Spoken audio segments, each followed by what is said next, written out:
I grew up in Canberra. I've got two younger sisters, went to public schools and escaped to Sydney when I was 19. I picked a course that I couldn't do in Canberra. I did first year science at ANU, but essentially as a young person I really was pretty tired of sort of the suburban Canberra life that I led and really wanted to live in Sydney, and so I studied food technology at the University of New South Wales, which had the happy impact of meaning I had to move to Sydney when I was 19. I grew up in a family that was interested in politics but was not party political. My parents were public servants and took that very seriously in terms of being impartial and fair and working for the government of the day. But that meant at our house, though, there was lots of discussion of politics and I was interested in it.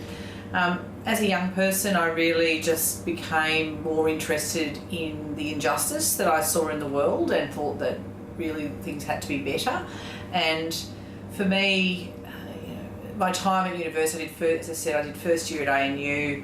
I just increasingly got more interested in the issues around me, whether it's free education, women's reproductive rights, homelessness, a whole bunch of issues that just to me seemed important.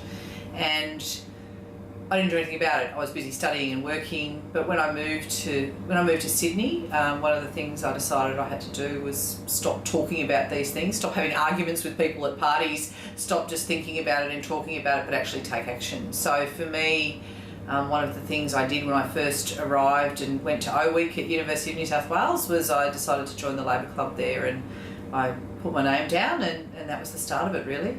I wouldn't have described myself as a lesbian then. I actually had boyfriends as a young woman, and I was still seeing boys a lot. I mean, I'd been attracted to girls, but I don't think I really had a name for it. It wasn't really something that caused me a great deal of torment or anything. It was more just that perhaps the opportunity hadn't really come along to find women and be involved with them. And as I said, I was still seeing boys at that point. So for me, the sexuality issue wasn't a particularly, I've always been gay and I've known I've been gay. It wasn't like that. It was much more, I find women attractive. I also find men attractive. And that sort of had been my trajectory in terms of, my life as a young person. When I became very involved in student politics, in particularly the National Organisation of Labor Students, that was actually run by a lot of strong Labor women who were also lesbians. So for me, meeting them, I think, was a really important thing, because for the first time I actually saw women who were attracted to women, and it really wasn't a big deal. When I joined the Labor Party at the time that the then federal Labor government was introducing HECS, so we were going from free education to having to pay for education. That was a really big issue for me. And so my initial political involvement, particularly with party politics, was around issues that pertain to students. But having said that, we also were doing things like establishing gay and lesbian officers within the student union, and I thought that was important. And we were attending Mardi Gras. We helped set up one of the first queer collaborations conference, which was held at the College of Fine Art all of those years ago. I mean, I was at that, ironically at the time, with my now partner, but we weren't together then. Jo and I have been together for 25 years. We met at university. We were very good friends before we got together. She'd actually been married previously, and there was a time within our sort of large social group which was very involved, as I said, with Labor students and the Labor Party and Young Labor, where all of a sudden we got together and there was this sort of moment where it's like, oh, we're together, we're going to have to tell people. That might be odd for some people. So I think that we, in our youthful exuberance, I think sent an email to all of our mates and just said, hey, you and I, Jo and I, we're together now.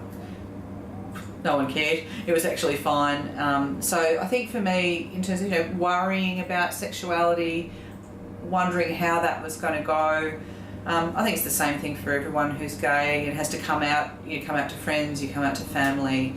I think it's part of the journey that we all go on. So I don't think it's particularly special. But I suppose of interest was just that it was sort of within a Labor context. But I have to say, no one really cared that much. But, the day I was pre-selected, I got my first phone call from the Daily Telegraph saying, you know, someone had told them, and they said, so we understand that you and your partner have got 2 kids and that your partner's a woman. What do you say about that? And I have to say I was completely unprepared for that. You know, when I came into Parliament, I found, well, a few things happened. One was that I was greeted by headlines in the newspaper, big headlines in the newspaper going, you know, our newest MP's greatest secret. It was also important in terms of that because I came in on a by-election, so it wasn't a general election where I was just part of the group. There was only a couple of us that were coming in at that time, and you know, I'd sort of had these headlines. I mean, the hilarious part of it was that my great secret was that yes, I had a partner, and at that time we only had 2 children. That was not a secret to anyone who knew us. The media were trying it out as well to see what sort of reaction they would get, and when they found they didn't really get one, it sort of lost interest.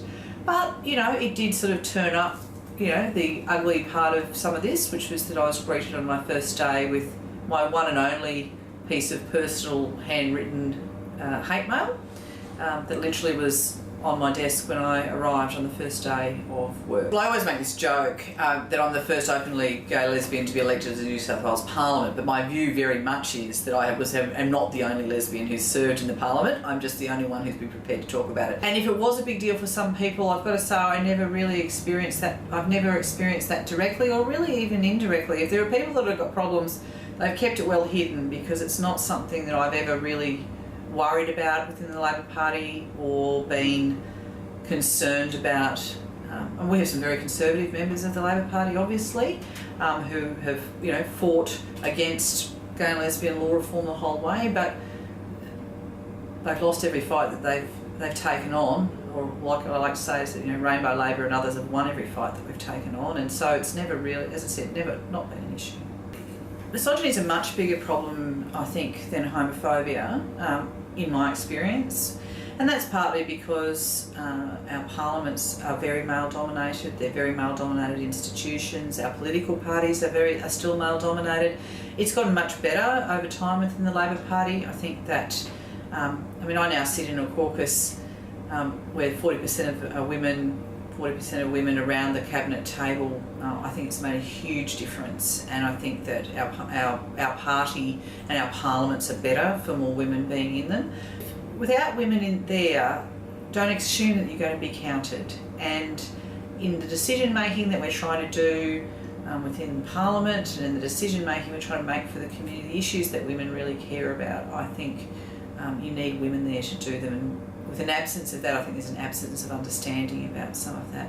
I mean, the fact that we just don't, one of the issues that I'm very passionate about, that I'm working on, is decriminalisation of abortion. You know, the example that I would give is it's never convenient for governments or for political parties to deal with it. It buys a lot of, you buy a lot of controversy, you buy a lot of pressure on MPs.